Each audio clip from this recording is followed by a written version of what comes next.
રાજકોટમાં રેસકોર્સ મેદાનમાં જૂન 5મી થી 7મી સુધી હનુમંત કથાનું આયોજન કરવામાં આવેલું હતું। છેલ્લા દિવસે બાબા બાગેશ્વર અને આયોજકોની મિલીભગતના કારણે દિવ્ય દરબારમાં ધૂણતા હતા, કોઈને પ્રેતાત્મા બોલાવ્યા, એક સાથે 20 લોકો છે ધૂણવા માંડ્યા, અફરાતફરી મચી ગઈ, વાતાવરણ દોડાઈ ગયું, ભયનો માહોલ થઈ ગયો, ડરનો માહોલ થઈ ગયો અને પ્રેતાત્માને શાંત કરવા મારામારી પર ઉતરી ગયા, પત્રકાર ઉપર હુમલો કર્યો। આ બધી ઘટનાને વિજ્ઞાન જાથા વખોડે છે અને નિંદા કરે છે।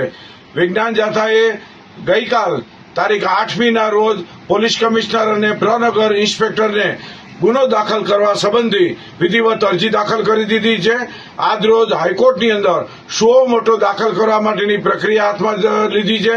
આયોજક મંગેશ દેસાઈ બે જવાબદારપૂર્વક નિવેદન આપે છે, અમે શું લોકોને ઇન્જેક્શન આપ્યા છે, આવું પણ વાહિયાત નિવેદન આપે છે અને એક પ્રકારનો પોતાનો બચાવ હોય તેવી ભૂમિકાને વાત કરે છે।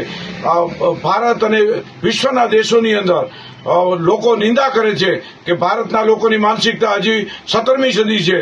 ધૂણવાના દ્રશ્યો શરમજનક ઘટના બની છે, લોકોનું માથું નીચું થઈ ગયું છે।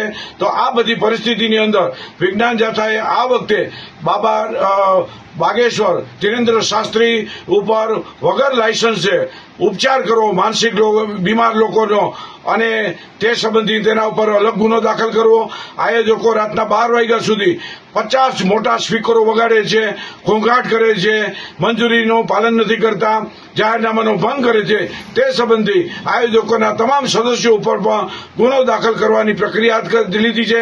એકાદ બે દિવસની અંદર નિવેદન આધારે FIR દાખલ કરવામાં આવશે।